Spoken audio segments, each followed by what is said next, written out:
The next morning, we drive from Prien and Kempsey in the east.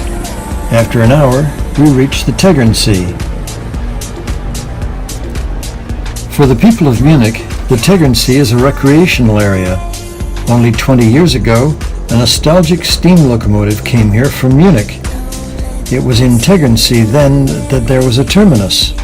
So masses of tourists then headed towards the monastery and Braustubel.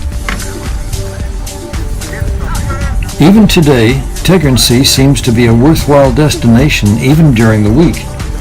At least there are quite a few tourists who go by boat across the lake. But the Tegernsee is above all a domicile for the beautiful and rich of the Munich Schickeria. The real estate prices are correspondingly high.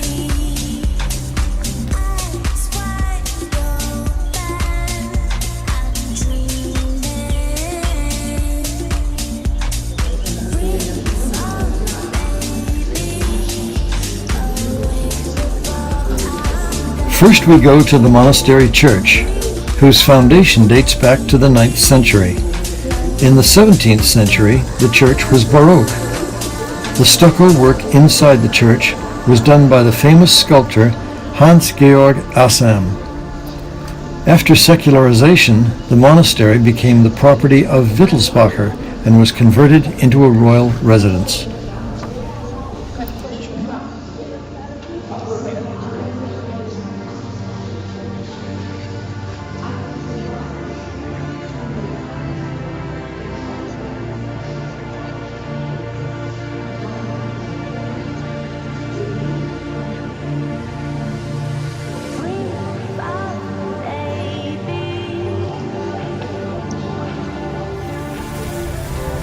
After visiting the monastery church at St. Quirine, head towards the waterfront.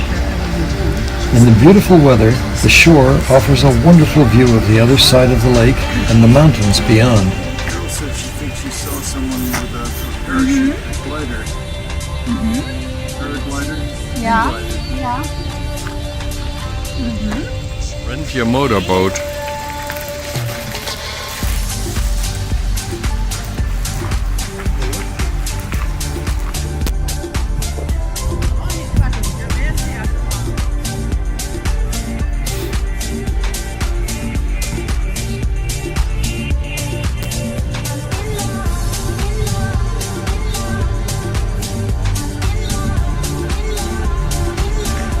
Tourists on foot, mountain bikers, and water sports romp around the lake.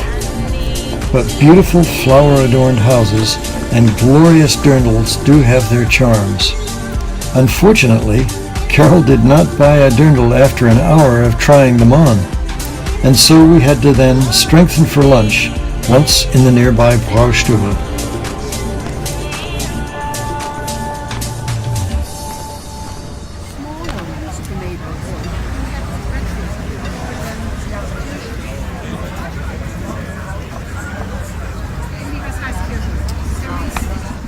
After lunch, we headed east, and after another hour, we reached Linderhof Castle.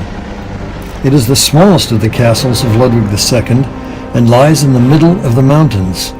This castle became the first of the 3 known castles in 1886. Here, he also spent most of his time. I think you just did the same thing I did. That's a really nice picture. From that angle, From here, looking straight at it. Yeah.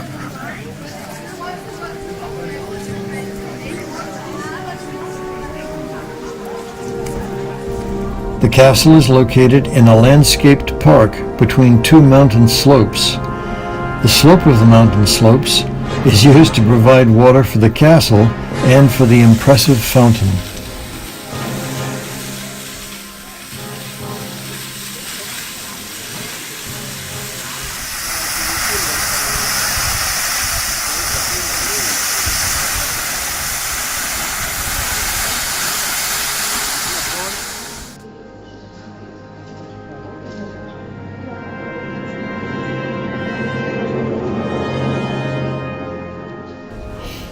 Inside the castle, there are only 2 floors. In the upper floor, only the king was allowed to stay. The staff had to stay in the basement. Even the food came with a lift, the so-called Tischlein deck to the first floor.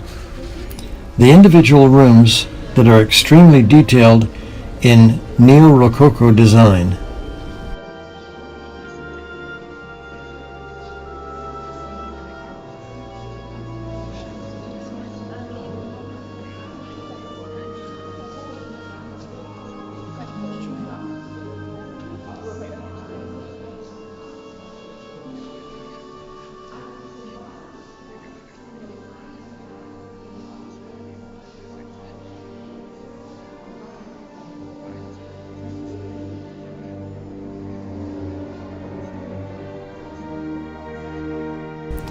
The largest room is the bedroom. In reference to the example of King Louis XIV, it should also serve as an audience room. The shy king, however, has received no one here.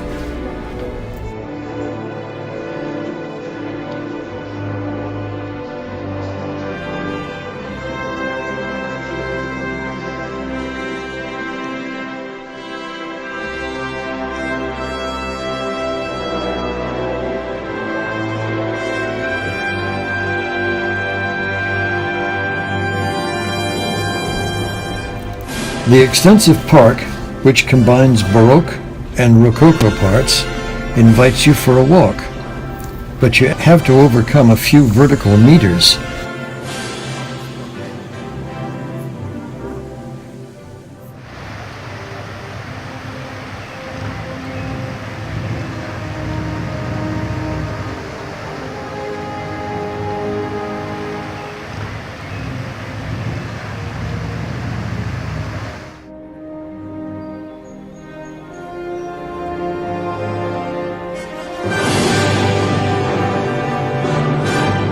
Located high up is the so-called Venus Grotto, which unfortunately we cannot visit today because it is being restored. Here, Ludwig wanted to have the opera Tannhauser performed by Richard Wagner, but that never happened.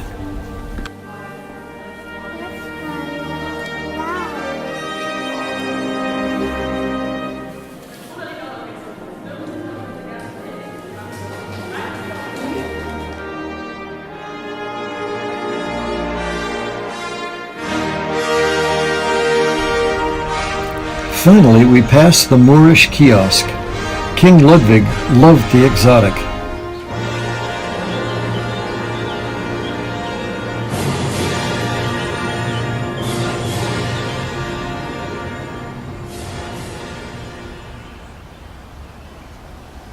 This afternoon, we drive over the mountains and lakes of Austria to Neuschwanstein.